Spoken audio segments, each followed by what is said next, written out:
Assalamualaikum warahmatullahi wabarakatuh. Selamat malam dan salam sejahtera bagi kita semua.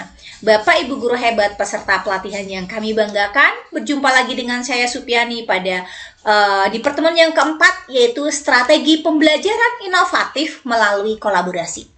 Kita tahu bahwa pembelajaran inovatif itu bisa banget ya meningkatkan keterlibatan siswa di dalam proses belajar, dan di mana kolaborasi juga nantinya bisa memungkinkan siswa untuk bisa belajar dan saling mendukung. Jadi kita akan kombinasikan strategi pembelajaran inovatif dengan pelaksanaan kolaborasi. Nanti akan ada proyek kolaboratif dan lain sebagainya. Jadi memang di pertemuan keempat ini kita akan bahas gimana nih strategi pembelajaran yang lebih inovatif dengan lebih menekankan atau menitik beratkan pada pelaksanaan pembelajaran yang lebih kolaboratif seperti itu. Baik Bapak Ibu, ada berbagai macam strategi yang bisa Bapak Ibu lakukan untuk membuat pembelajaran yang lebih inovatif di satuan pendidikan atau di kelas Bapak Ibu. Namun secara garis besar saya kelompokkan jadi 3, yaitu yang pertama adalah pemanfaatan teknologi. Bapak Ibu bisa merancang pembelajaran yang inovatif dengan mengadopsi atau memanfaatkan teknologi untuk membantu pembelajaran Bapak Ibu itu lebih interaktif dan lebih menarik di depan kelas. Bapak Ibu bisa gunakan platform pembelajaran online, atau Bapak Ibu bisa menggunakan video edukatif, atau Bapak Ibu bisa menggunakan video animasi dan lain sebagainya, supaya pembelajaran yang Bapak Ibu rancang di depan kelas itu benar-benar lebih interaktif dan lebih menyenangkan. Selain itu juga Bapak Ibu bisa gunakan namanya aplikasi simulasi yang bisa banget meningkatkan keterlibatan siswa. Misalnya Bapak Ibu gunakan Google Classroom atau menggunakan LMS atau yang lain dan lain sebagainya, misalnya menggunakan apa yang berbasis Android atau gadget ya atau tablet yang bisa Bapak Ibu adopsi platform-platform tersebut untuk bisa membuat pembelajaran yang Bapak Ibu rancang itu menjadi lebih menarik dan lebih interaktif. Jadi selain dengan memanfaatkan teknologi di dalam pembelajaran, Bapak Ibu juga menerapkan pembelajaran berdiferensiasi supaya pembelajaran yang Bapak Ibu lakukan itu lebih inovatif.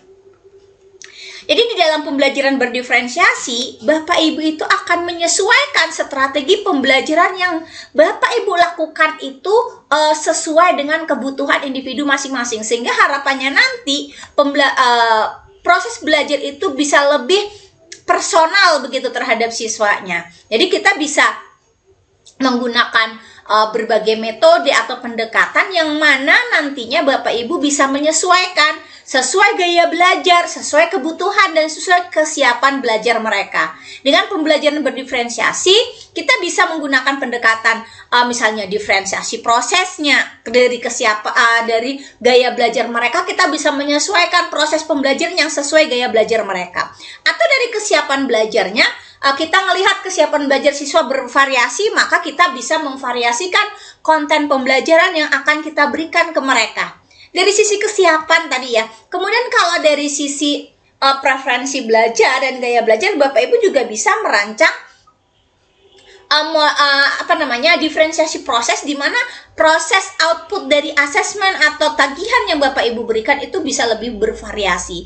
Itu tadi mengenai pembelajaran inovatif dengan melakukan pembelajaran berdiferensiasi. Namun Bapak Ibu juga bisa melakukan yang namanya strategi pembelajaran dengan mengadopsi keduanya, yaitu supaya pembelajaran yang Bapak Ibu lakukan itu benar-benar bisa mampu mengembangkan keterampilan abad 21. Yang mana keterampilan abad 21? Ya tadi critical thinking, komunikasi, kemudian kreativitas. Itu penting banget untuk bisa dikembangkan. Bagaimana kita bisa melakukan strategi pembelajaran inovatif untuk bisa mengembangkan keterampilan abad 21 mereka? Maka tadi saya sampaikan, Bapak Ibu harus gunakan teknologi dan juga lakukan pembelajaran yang lebih berdiferensiasi. Contoh, misalnya Bapak Ibu bisa lakukan modifikasi proyek yang kolaboratif. Misalnya proyek kolaboratif ini tapi Bapak Ibu integrasikan dengan yang namanya misalnya dengan Google Classroom. Bapak Ibu bisa merancang pembelajaran yang lebih personal, karena di proyek kolaboratif ini Bapak Ibu bisa membuat atau menyediakan pembelajaran yang memang sesuai dengan tingkat capaian mereka atau tingkat kesiapan mereka. Kemudian Bapak Ibu juga berikan materi pembelajaran itu di dalam LMS atau Google Classroom yang bisa diambil atau yang bisa diadopsi, yang bisa dipelajari oleh siswa di sana dari bahan yang mungkin untuk sebagai kemampuan sebagai kemampuan prasyarat, materi utama sampai materi pengayaan bisa Bapak Ibu sematkan di dalam kelas tersebut. Jadi bagi teman-teman atau siswa-siswa yang memang membutuhkan materi prasyarat bisa mendownload yang materi prasyarat tambahan mereka, atau memang yang mungkin lebih tertarik nanti mereka akan pilih yang materi pengayaannya. Itu luar biasa banget. Dengan cara seperti itu, siswa akan lebih belajar lebih mandiri dan juga bisa mengembangkan keterampilan abad 21 mereka. Itu tadi secara garis besar strategi pembelajaran inovatif yang bisa Bapak Ibu lakukan. Baik Bapak Ibu, jadi kita mulai satu-satu macam-macam pembelajaran yang bisa Bapak Ibu lakukan sebagai pembelajaran inovatif. Yang pertama tadi pembelajaran berbasis proyek. Seperti kita tahu bahwa pembelajaran berbasis proyek, siswa akan lebih mandiri menyelesaikan tantangan atau tugas atau masalah yang sudah diberikan dengan melakukan proyek untuk bisa menjawab pertanyaan tersebut.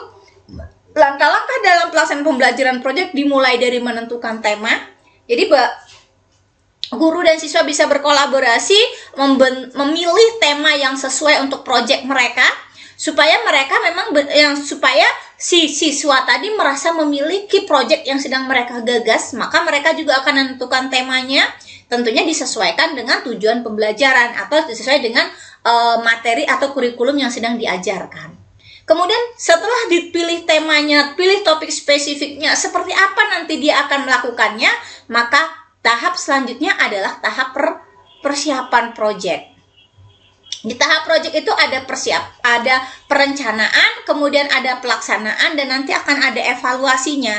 Jadi di tahapan proyek ini Bapak Ibu ajak mereka atau siswa tersebut untuk merencanakan proses seperti apa yang akan mereka lakukan nantinya untuk dalam menyelesaikan proyek ini.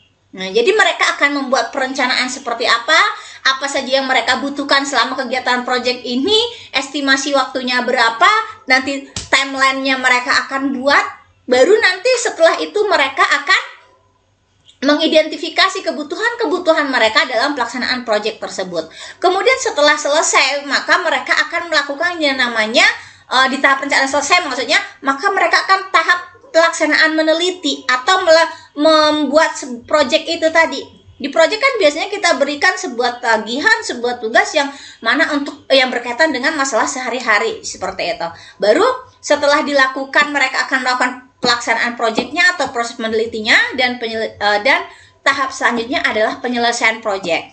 Di dalam penyelesaian proyek berarti ada tahapan pelaporan. Artinya hasil proyek tadi akan dilaporkan bisa dalam bentuk laporan, bisa dalam bentuk presentasi. Nah, setelah selesai tahapan proyeknya, baru presentasi hasil proyeknya. Kalau misalnya siswa tadi sudah mempersiapkan presentasi hasil proyeknya itu dalam sebuah makalah misalnya, atau tulisan, atau laporan hasil akhir, boleh. Kalau misalnya mau dalam bentuk presentasi juga monggo silahkan. Kalau misalnya mau presentasikan ke depan misalnya, jadi nanti tetap akan ada misalnya ada yang dalam bentuk PowerPoint atau slide, ada yang mungkin diberikan membuat presentasinya itu sudah dibuat dalam sebuah rekaman atau seperti vlog seperti itu, boleh juga. Kemudian di tahap selanjutnya, setelah di tahap presentasi hasil, Bapak Ibu akan mengajak peserta didik untuk melakukan refleksi. Refleksi selama proses pelaksanaan proyek yang mereka lakukan itu seperti apa? Evaluasi juga efektivitas proyek yang sedang mereka garap atau yang sudah mereka selesaikan. Hasilnya seperti apa, kekuatan kelemahan mereka seperti apa, dan mereka akan menyusun strategi ke depan perbaikannya seperti apa. Itu ya Bapak Ibu. Jadi kita harus ajarkan ke mereka refleksi dan juga evaluasi dari setiap pelaksanaan yang sudah mereka lakukan. Selanjutnya Bapak Ibu bisa melakukan pembelajaran yang lebih kolaboratif antar peserta didik atau antar siswa. Kenapa kita meminta atau kenapa kita disarankan untuk melakukan pembelajaran kolaboratif? Apa sih sebenarnya esensinya? Yang pertama, dengan pelaksanaan pembelajaran kolaboratif, maka kemampuan dan keterampilan sosial siswa akan meningkat. Dari kemampuan berkomunikasi, kemampuan kolaborasi, kemampuan negosiasi, itu akan terlatih dengan adanya pelaksanaan pembelajaran kolaborasi. Contoh nih, kalau kita misalnya melakukan pembelajaran berbasis masalah, tapi kita meminta mereka menyelesaikan secara kolaboratif atau berkelompok, maka saat mereka berkolaborasi, mereka akan bekerja sama bagaimana menyelesaikan pembelajaran masalah yang diberikan kepada mereka. Di dalam menyelesaikan masalah tentunya mereka akan saling berbagi ide. Berbagi ide berarti mereka akan berkomunikasi. Untuk bisa idenya diterima oleh orang, maka dia harus melakukan komunikasi yang efektif. Mereka akan bernegosiasi. Mereka akan setelah negosiasi selesai, mereka punya sebuah rancangan, dan rancangan tersebut pastinya akan mereka lakukan secara bersama-sama. Ya, pilihan yang mereka pilih akan dilakukan secara bersama-sama, dan itulah akan menimbulkan semangat berkolaborasi. Maka di dalam pelaksanaan pembelajaran kolaboratif tadi terjadi peningkatan kemampuan sosial. Kemudian yang kedua adalah tidak hanya kemampuan sosial yang meningkat, namun pembelajaran berbagi mereka, maksudnya kesiapan mereka untuk berbagi itu juga akan meningkat. Kenapa? Mereka tidak hanya berbagi ide, berbagi pengalaman, berbagi sumber daya, tapi mereka akan berbagi pemahaman yang mendalam. Contoh, karena apa? Karena kalau saya melakukan namanya pembelajaran kolaboratif, saya akan tekankan kepada peserta didik bahwa yang akan dinilai bukan hanya hasil akhir tugasnya saja. Bukan hasil akhir tugas kelompoknya saja. Namun proses kalian menyelesaikannya ini akan saya pantau, akan saya amati, akan saya ambil nilai.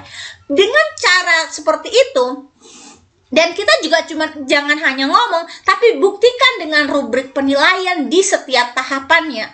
Itu akan membuat mereka menjadi lebih terlibat dalam proses pembelajaran. Mereka akan benar-benar berbagi satu sama lain. Dan yang saya paling tekankan adalah bahwa setiap kelompok harus bisa sama-sama tahu, harus bisa sama-sama mendapatkan.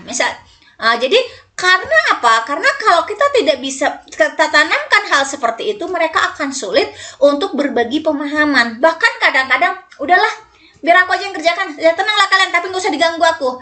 Itu tidak bisa, untuk dalam pelaksanaan pembelajaran kolaboratif tidak boleh seperti itu. Setiap anggota kelompok harus tahu kenapa dipilih cara ini, apa manfaat, kelebihan, dan lain sebagainya. Maka jangan sampai seperti kalau saya bermain voli dengan tim. Kalau saya bermain voli dengan tim, maka saya akan dijadikan lubuk oleh lawan saya, karena saya nggak pandai membalasnya, atau saya nggak bisa nyemes ataupun ngambil bola begitu. Jadi sasaran empuk mereka akan mereka arahkan ke saya. Begitu juga dengan kelompok kolaboratif siswa ini tadi, Bapak Ibu. Kalau kita tidak tekankan kepada mereka, nanti mohon maaf ada siswa yang mungkin pemahamannya kurang, atau mungkin cara daya tangkapnya tidak sama dengan teman-teman yang lain, maka dia akan menjadi sasaran empuk untuk dihujat atau dimintai pertanyaan-pertanyaan oleh kelompok lain. Karena memang saya selalu sampaikan bahwa dalam kelompok silakan Anda ajukan pertanyaan dan pilih siapa yang mau jawab. Nah, begitu. Jadi kalau ada siswa yang tadi nggak siap dengan materi yang mau dipaparkan, dia akan menjadi bulan-bulanan. Nah, makanya kita untuk mengatasi hal tersebut, satu tim tadi akan pasti bagaimana caranya supaya misalnya A, B, C, D satu kelompok, si D ini yang lubuknya tadi, maka si A, B, dan C akan berusaha maksimal untuk membantu si D supaya saat mereka tampil dia tidak lagi menjadi lubuk gitu. Oke, selanjutnya adalah kita di dalam pembelajaran kolaboratif tadi memang meningkatkan sifat berbagi mereka, baik berbagi ide, berbagi pengalaman, berbagi sumber daya, dan juga berbagi pemahaman yang lebih mendalam.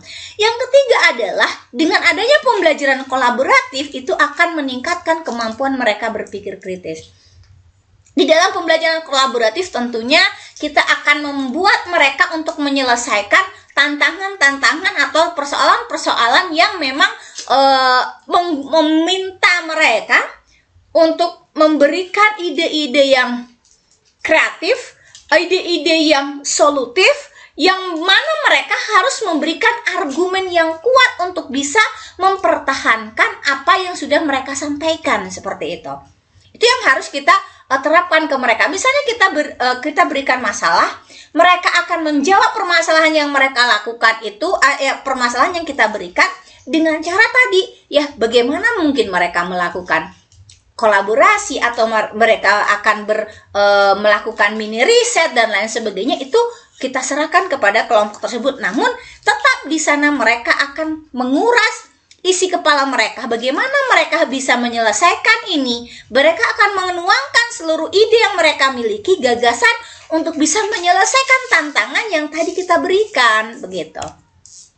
Kemudian untuk bisa membuat pembelajaran yang inovatif, tadi di awal sudah kita sampaikan bahwa kita bisa memanfaatkan teknologi yang ada.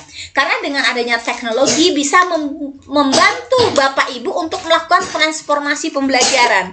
Bapak Ibu bisa banget mengadopsi atau Bapak Ibu bisa memanfaatkan fitur-fitur dari fitur-fitur digital untuk bisa mempermudah siswa kita menerima atau memahami materi yang sedang kita ajarkan. Misalnya banyak media pembelajaran yang bisa Bapak Ibu buat untuk bisa membuat peserta didik kita lebih memahami. Misalnya ada video pembelajaran, ada video animasi, ada simulasi, ada juga nanti mereka platform-platform pembelajaran seperti Google Classroom, LMS dan lain sebagainya yang bisa banget yang memungkinkan mereka untuk bisa berkolaborasi, saling sharing dan seterusnya. Kemudian untuk pemanfaatan media pembelajaran digital itu bisa banget ya Bapak Ibu bisa memanfaatkan video pembelajaran dan juga simulasi dan permainan edukatif. Itu dengan video pembelajaran bisa banget memberikan pengalaman kepada peserta didik supaya mereka bisa merancang pembelajaran mereka menjadi lebih interaktif dan juga lebih menarik. Penjelasan-penjelasan yang kita berikan menjadi lebih jelas dengan adanya visualisasi yang mendukung pemahaman mereka tentunya. Kemudian dengan adanya simulasi dan permainan digital itu bisa banget memberikan pengalaman belajar yang menyenangkan karena memang biasanya anak-anak suka challenge yang seperti ada di game edukasi. Saat mereka mungkin jenuh, lelah, mungkin perlu adanya ice breaking berupa game edukasi atau mungkin simulasi yang bisa membuat mereka keluar dari keboringan mereka, seperti itu. Kemudian selain video juga ada aplikasi pembelajaran inovatif ya. Jadi banyak aplikasi-aplikasi interaktif yang bisa membuat siswa menjadi terlibat aktif dalam pembelajaran. Kemudian juga ada aplikasi kolaboratif seperti misalnya Google Classroom, Google Doc, Google Slide, itu bisa banget kita gunakan untuk aplikasi berkolaborasi. Kemudian ada namanya aplikasi pembelajaran yang lebih adaptif di mana aplikasi ini kita setel supaya mereka bisa lebih personalisasi. Misalnya sekolah Enuma itu merupakan salah satu aplikasi pembelajaran yang lebih adaptif karena mereka akan bisa bisa saja kalau dia memang bisa menyelesaikan sekian bab dalam satu hari. Tapi bisa juga nanti kalau misalnya si A belum beres di ini, maka dia tidak akan masuk ke atas. Itu artinya yang lebih terpersonalisasi. Artinya siswa itu bisa memahami yang lebih lanjut setelah pemahaman dasarnya sudah terpenuhi gitu. Kemudian untuk melakukan kolaborasi dalam pengembangan strategi pembelajaran, ada 4 hal yang bisa Bapak Ibu lakukan. Yang pertama dengan cara berbagi ide. Kemudian kita juga bisa memberikan akses ke sumber daya pendidikan ya. kemudian kita bisa menjalin kerjasama dalam merancang dan menjalankan pembelajaran inovatif, kemudian kita bisa mengkomunikasikan dan mengajak mereka untuk berkolaborasi. Karena kolaborasi antar guru itu bisa untuk membuat guru saling belajar dan saling berbagi ide. Guru yang bisa saling mendukung dan berbagi sumber daya untuk pembelajaran supaya pembelajaran mereka lebih efektif. Begitu Bapak Ibu. Melalui kolaborasi juga, Bapak Ibu bisa menciptakan lingkungan belajar yang lebih dinamis dan juga menarik bagi peserta didik kita.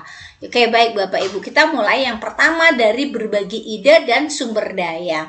Jadi kita bisa manfaatkan forum diskusi seperti kalau yang Bapak Ibu sudah buat, ini kan ada namanya komunitas belajar tingkat satuan pendidikan. Jadi kita manfaatkan betul forum ini untuk bisa berbagi ide, berbagi pengalaman dalam forum diskusi. Jadi misalnya kita punya permasalahan, kita sampaikan di forum untuk bisa dicari jalan tengahnya bersama-sama. Karena di sana banyak orang, pastinya kita bisa saling berkolaborasi untuk bisa menciptakan apa-apa yang baru yang memang bisa benar-benar memenuhi yang namanya tadi tuntutan atau yang memenuhi keinginan yang mau kita capai seperti itu. Kemudian ada platform kolaboratif. Selain adanya forum diskusi seperti komunitas belajar, kita juga bisa punya platform kolaboratif. Misalnya Bapak Ibu menggunakan Google Drive ya, bisa Google Doc dan lain sebagainya, atau Canva bisa bekerja sama. Misal, saya dan 2 guru matematika lain berkolaborasi untuk membuat modul ajar secara bersama-sama supaya bisa lebih bagus lagi lah, artinya lebih menarik lagi nanti yang bisa kita terapkan. Jadi Bapak Ibu bisa silahkan menggunakan aplikasi Google Doc misalnya untuk bisa berbagi. Atau misalnya kalau mau berbagi di media pembelajaran menggunakan Google Slide juga boleh seperti itu. Karena dengan menggunakan alat kolaborasi ini, Bapak Ibu bisa bekerja sama dari mana saja dan kapan saja. Misalnya Ibu A sedang jalan-jalan di Bali. Karena mungkin sudah paham dia ya, ini ingin lagi menyelesaikan jalan-jalannya dulu, refreshing ke Bali. Tapi mungkin pas libur yang sama, si guru B misalnya dia lagi fokus ngurusin keluarganya di rumah. Bagaimana mereka bisa berkolaborasi? Itu tadi dengan menggunakan Google Doc bisa saling sharing. Pas di time-nya sama-sama senggang, mereka akan meluangkan waktu untuk bisa saling bekerja sama supaya yang A tadi liburannya tetap jalan dan keluarganya baik, yang B yang masih mengurus suami atau anaknya juga masih bisa berjalan dengan baik kolaborasinya, dan tugas akan selesai tepat waktu. Masuk tahun ajaran baru sudah bisa melakukan pembelajaran yang lebih efektif lagi. Itulah pentingnya adanya platform kolaborasi. Kemudian kita juga bisa, sekolah harus bisa lebih memaksimalkan yang namanya perpustakaan digital. Karena biasanya dengan perpustakaan digital, selain memberikan banyak manfaat, kita bisa mengaksesnya di mana saja dan kapan saja, Bapak Ibu itu juga bisa lebih mudah loh dan lebih murah membeli buku-bukunya. Jadi jumlah yang tadinya mungkin duit kita cuma cukup untuk 300 eksemplar buku cetak, namun kalau dengan kita membeli atau langganan dengan e-booknya, mungkin Bapak Ibu bisa menghemat sekian banyak buku, karena dengan uang yang sama Bapak Ibu bisa sekian eksemplar yang bisa Bapak Ibu alokasikan dananya untuk memberi buku elektronik. Dan kalau misalnya di sekolah, gimana Bu, kami mau buat perpustakaan digital, guru kami belum paham, maka buat latihannya ya, supaya Bapak Ibu gurunya bisa lebih memaksimalkan. Buat pelatihannya bagaimana cara minjam buku secara online, bagaimana memanfaatkan e-book ini untuk bisa dibaca dan dimanfaatkan, seperti itu. Kemudian yang keempat adalah membuat jaringan profesional atau yang sering kita sebut adalah networkingnya. Jadi kita harus bisa tergabung di dalam organisasi profesional yang memang memperluas jaringan guru dan memberikan banyak peluang atau ide. Kemudian kita bisa selain berbagi ide, kita juga harus bisa menciptakan pembelajaran yang lebih efektif. Apa saja yang bisa kita lakukan untuk menciptakan pembelajaran yang efektif dan bagaimana dampaknya nanti? Bapak Ibu, yang harus pertama dilihat adalah bahwa dengan pembelajaran yang efektif itu pasti akan menentukan minat atau juga motivasi belajar siswa. Karena dengan pembelajaran yang efektif, siswa akan termotivasi untuk belajar sehingga mereka timbul rasa ingin tahu, kemudian mereka juga ingin mencapai hasil belajar yang lebih optimal. Itu yang kita harapkan. Yang kedua adalah di dalam menciptakan kelas atau pembelajaran yang efektif, Bapak Ibu bisa meningkatkan keterampilan siswa. Ya, karena dengan pembelajaran yang efektif ini Bapak Ibu membuat kita ingin membuat siswa kita menjadi lebih kreatif, lebih efektif, kemudian lebih di sini juga mereka akan menjadi lebih dihargai lah begitu ya. Jadi dengan memanfaatkan ini maka mereka akan bisa termotivasi untuk aktif dalam proses atau terlibat dalam proses pembelajaran. Kemudian yang ketiga adalah mendorong kemampuan untuk berkolaborasi. Memang untuk bisa menciptakan pembelajaran yang efektif itu sangat tergantung ya pada bagaimana Bapak Ibu guru memanagenya. Pembelajaran yang efektif itu bisa banget membantu siswa untuk mengembangkan kemampuan kolaborasinya dengan teman sekelas. Namun yang perlu diingat adalah Bapak Ibu harus bisa menyesuaikan tantangan atau challenge sesuai dengan tahapan perkembangan mereka. Kemudian bagaimana kita bisa meningkatkan kemampuan komunikasi yang efektif kepada mereka. Kalau misalnya dari segi tutur bahasa yang mungkin akan ada perbedaan orang Barat dengan orang Timur Indonesia misalnya, atau orang Jawanya sendiri, pasti akan beda logatnya dan kadang-kadang juga beda tata bahasanya. Tapi bagaimana kita bisa membuat semuanya bisa berkolaborasi? Tadi mungkin yang tadi ya, dengan memotivasi dan bisa mengajak mereka untuk berbahasa Indonesia seperti itu supaya semuanya bisa paham, semuanya bisa tahu apa yang sedang disampaikan atau yang sedang dipelajari. Sehingga pembelajaran yang efektif bisa banget membantu siswa mengembangkan kemampuan mereka berkolaborasi dengan teman sekelas seperti itu. Kemudian ini ada contoh penggunaan teknologi dalam pembelajaran. Misalnya Bapak Ibu yang sudah punya bantuan berupa tablet, silahkan dimanfaatkan, bantuan Chromebook-nya juga dimanfaatkan supaya pembelajaran itu benar-benar lebih interaktif. Kemudian yang kedua, Bapak Ibu harus bisa merancang pembelajaran yang interaktif berbasis digital.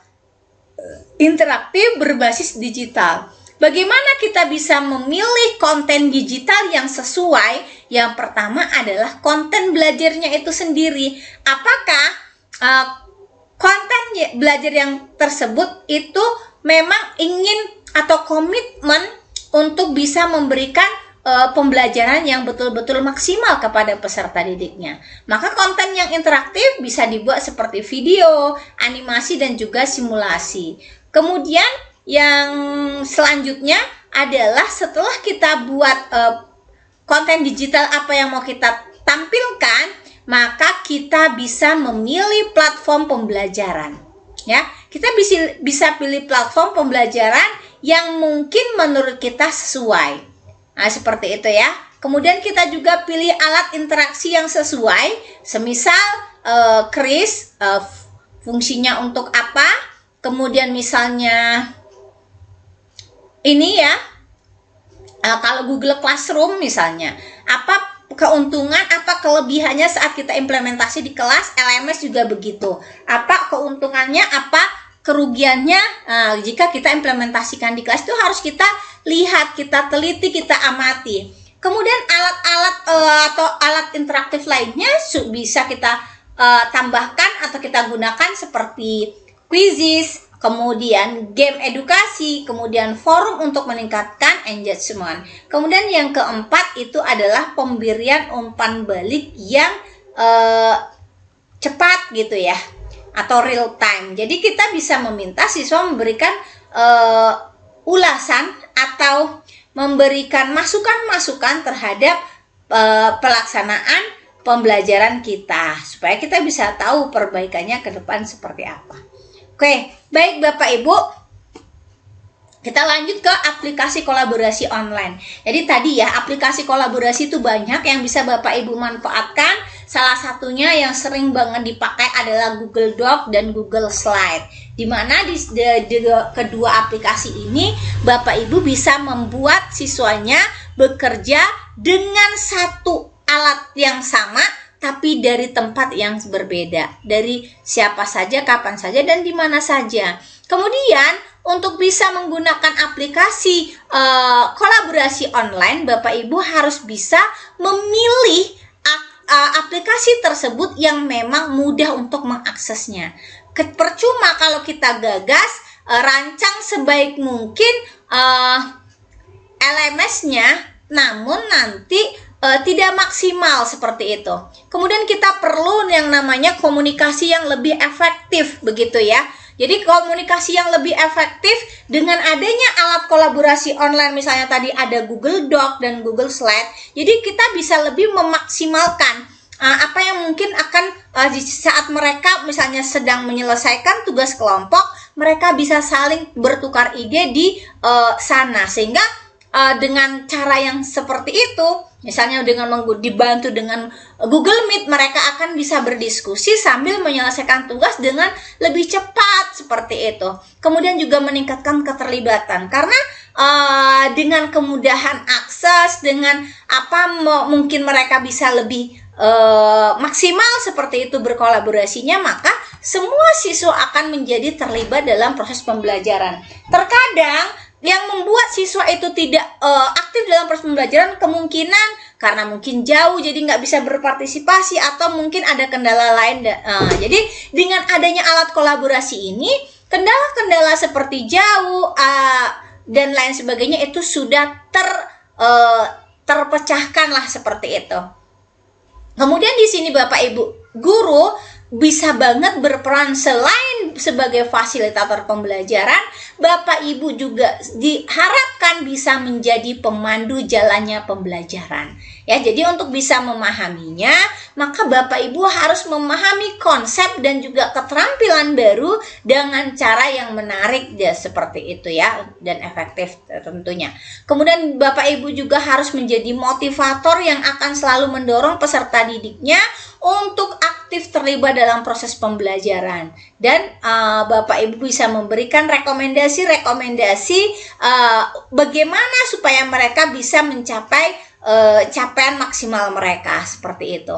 Kemudian kita juga bisa memberikan dukungan kreativitas ya, dengan kita sebagai seorang guru di dalam merancang pembelajaran yang inovatif, Bapak Ibu harusnya hanya memfasilitasi, mempermudah mereka di dalam proses pembelajaran, di mana Bapak Ibu bisa memfasilitasi mereka yang kreatif ya, dan juga inovatif dalam mendukung ide-ide mereka. Jadi misalnya di dalam sebuah kelompok sudah kita buat kelompoknya, sudah kita susun, mereka suruh menyelesaikan di dalam project atau di Google Form atau di Google Doc yang sudah mereka miliki misalnya, maka mereka bisa menuangkan idenya mereka masing-masing.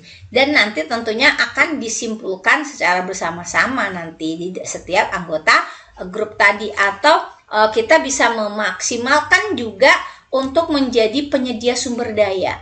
Karena nanti biasanya saat mereka melakukan project-project, kadang-kadang terkendalanya adalah dalam penggunaan sarana atau sumber daya yang ada. Karena ini tadi kadang-kadang belum bisa terjadwalkan dengan baik seperti itu.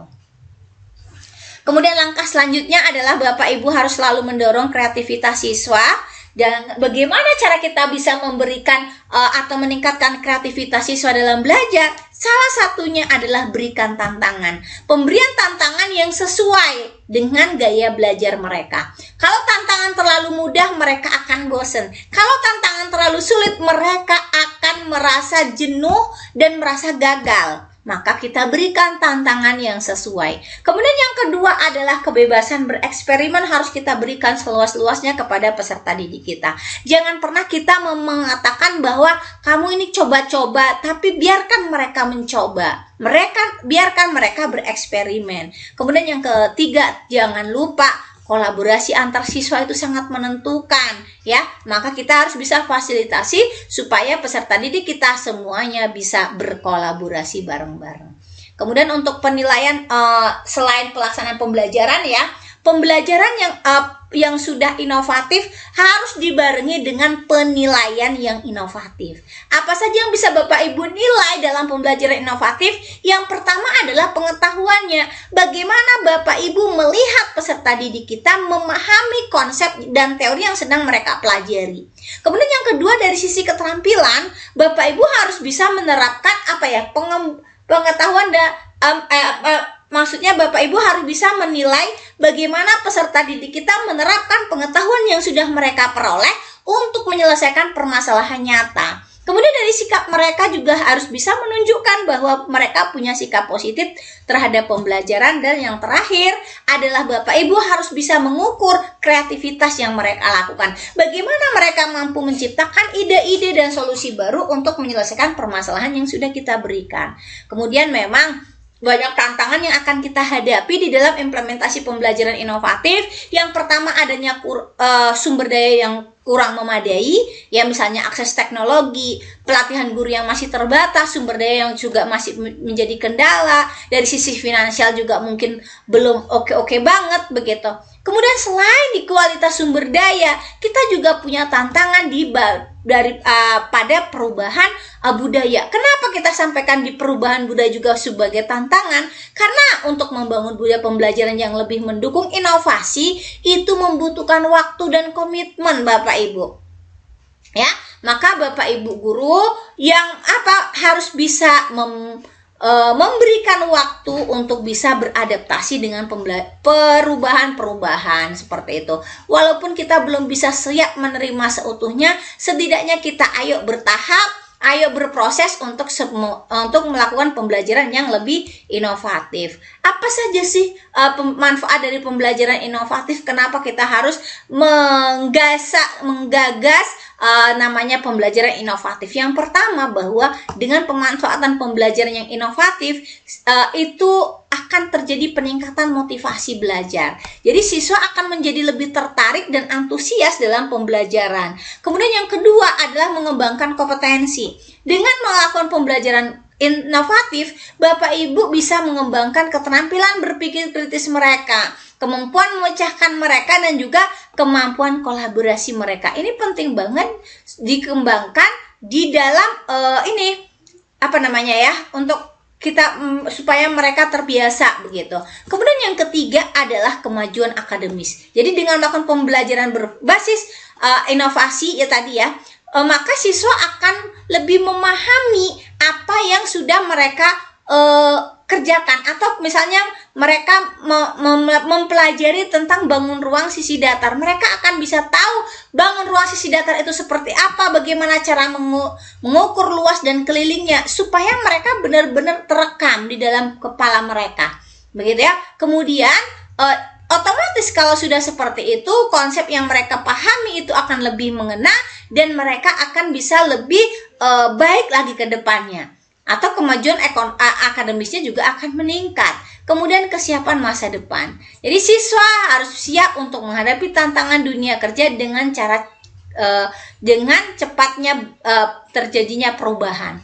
Jadi memang kita harus bisa mempersiapkan generasi-generasi emas untuk bisa survive ya dalam globalisasi saat ini, seperti itu. Baik Bapak Ibu, jadi untuk bisa memaksimalkan kolaborasi, untuk bisa Bapak Ibu membuat inovasi, yaitu bisa dilakukan dengan berbagi pengalaman. Bapak Ibu yang punya pengalaman pelaksanaan pembelajaran berbasis inovasi. Bapak Ibu bisa bercerita, tukar pikiran, tukar pendapat bagaimana yang sudah Bapak Ibu lakukan di sekolah Bapak Ibu dan hasilnya seperti apa. Itu mereka akan berbagi yang namanya pengalaman. Selain berbagi pengalaman, Bapak Ibu bisa juga dengan cara diskusi dan sharing. Makanya penting untuk setiap sekolah punya namanya komunitas belajar, supaya bisa tempat atau ada wadahnya guru untuk saling sharing, berbagi ide, berbagi permasalahan sehingga guru tidak merasa sendirian, Bapak Ibu. Kemudian yang ketiga adalah membangun jejaring, ya. Jadi untuk membangun jejaring, jadi guru perlu banget bisa saling mendukung dan saling menginspirasi di dalam jaringan tersebut. Oke. Selanjutnya adalah kita harus bisa membudayakan yang namanya pembelajaran inovatif, karena memang untuk bisa menjadi sebuah budaya, menjadi sebuah habit itu memang tidak mudah. Maka sekolah harus bisa memberikan dukungan penuh terhadap guru untuk bisa melakukan pembelajaran yang inovatif, yang mana pembelajaran itu sudah mendarah daging, sudah menjadi kebiasaan dan tidak lagi hanya setiap saat-saat tertentu saja, pas saat mau disupervisi saja, tidak, tapi memang itu sudah menjadi keseharian. Kemudian kita juga harus mendorong yang namanya kolaborasi antar guru, ya. Jadi dengan saling berbagi ide, berbagi pengalaman dan berbagi sumber daya, itu akan menciptakan budaya kerja yang inovatif dan juga kolaboratif. Kemudian yang ketiga adalah perlu adanya motivasi, ya, dan juga inspirasi dari guru, supaya memang siswa benar-benar ingin menjadikan sekolah itu adalah ajang mereka untuk bisa saling berbagi, saling bertukar ide, lebih memaksimalkan kemampuan mereka, dan mereka bisa bareng-bareng ajak temannya untuk menyelesaikan tantangan atau pembelajaran yang mereka sedang garap, seperti itu. Mereka sangat membutuhkan sosok teladan, ya, atau sosok inspirasi yang akan menjadi panutan bagi mereka. Oke, baik Bapak Ibu, itu tadi ya namanya kolaborasi dalam pembelajaran yang lebih inovatif. Memang kita penting banget untuk bisa yang namanya berkolaborasi, karena memang kolaborasi merupakan salah satu dari 4 keterampilan abad 21, di mana kita harus bisa membangun budaya kolaborasi antar guru. Guru bisa berbagi ide dan berbagai sumber belajar untuk meningkatkan efektivitas pembelajarannya. Kemudian banyak teknologi yang bisa kita adopsi, yang bisa kita manfaatkan untuk memperkuat pembelajaran kita menjadi lebih baik lagi. Dan kita sebagai guru, sebagai motivator, sebagai pemandu jalannya proses pembelajaran, dan juga sebagai inspirator dan juga teladan bagi mereka. Maksimalkan peran kita supaya pembelajaran yang kita lakukan juga semakin baik. Itu saja Bapak Ibu yang bisa saya sampaikan pada kesempatan malam hari ini. Kurang lebih saya mohon maaf. Saya akhiri. Wabillahi taufiq wal hidayah. Assalamualaikum warahmatullahi wabarakatuh.